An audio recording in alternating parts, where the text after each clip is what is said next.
morning. The nature versus nurture debate has long shaped our understanding of how we become the individuals we are. Now, some of you may be wondering, what does this have to do with me? Or why should this debate matter to me? And the answer lies within the profound impact it has on our lives, the lives of children, and ultimately the society we live in. I'm Mesa Vio, and I'm an early childhood educator. I've worked with children over the last 6 years, and over the last 3 years, I've studied child development extensively. So today, together, we are going to embark on a compelling journey to uncover the hidden dominance of nature on human development. First, we will explore the historical context of the nature versus nurture debate. Then, we can delve into the biological, psychological, and societal aspects of nature on human development. So, to better understand this debate, we need to reflect on its beginning, which dates back a long ways, with early philosophers like Plato and Aristotle discussing the origin of human development. Then we get towards the Enlightenment era, where empiricism gained prominence, highlighting the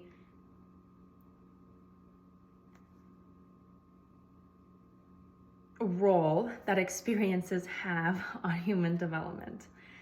Later on, we get towards the 20th century, where behaviorism came about, which again further emphasized the role of our environment on human development.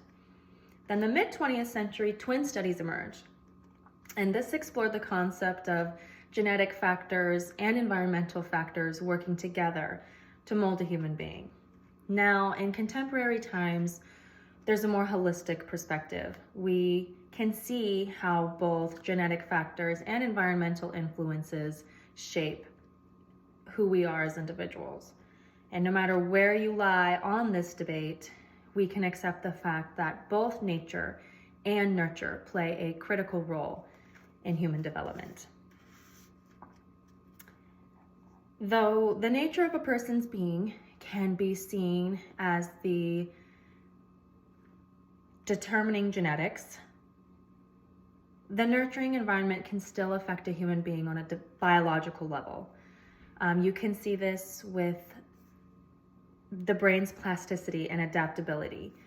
A study done that was published by the National Library of Medicine, they found that neuroplasticity, as seen in bilingual individuals, can demonstrate the impact that the environment has on the developing brain. And so what that study found was that children who grow up in an environment of dual languages have delayed closing periods of sensitive development on the human brain. And that bilingual environments can be seen as enriched, meaning that they provide a stimulating and diverse environment. The brain's resiliency also highlights how experiences can affect brain development and can lead to distinct neural patterns. So, we can delve further into the powerful grasp that the nurturing environment has on human development by exploring epigenetics. So, in biology, epigenetics is the way that our body reads genetic sequences. So it's not DNA, but it's how we interpret the DNA. And a study done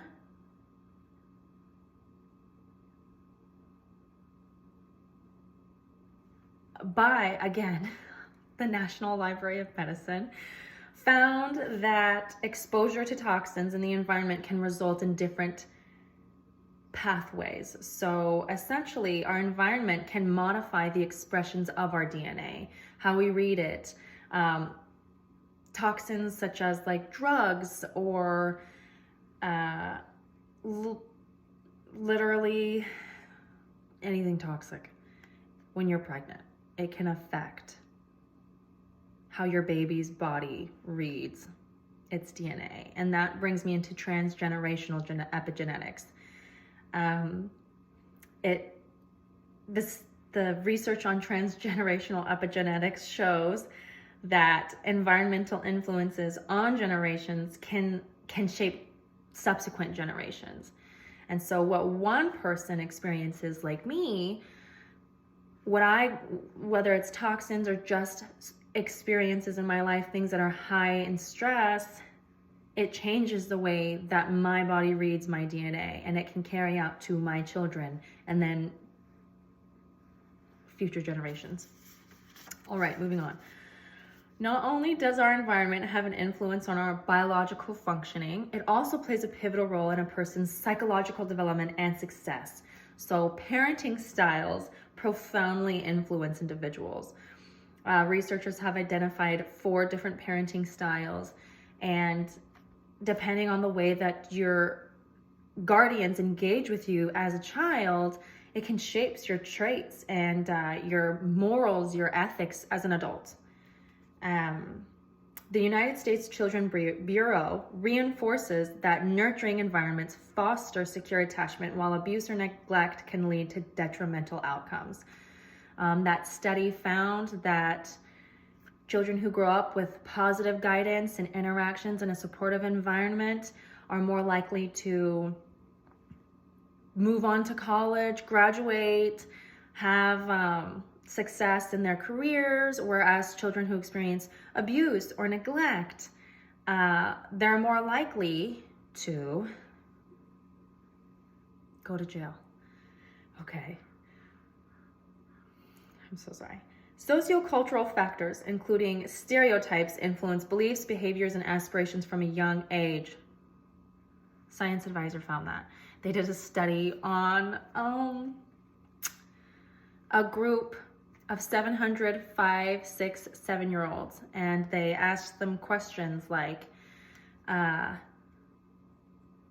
what do you want to be when you grow up? This is so bad.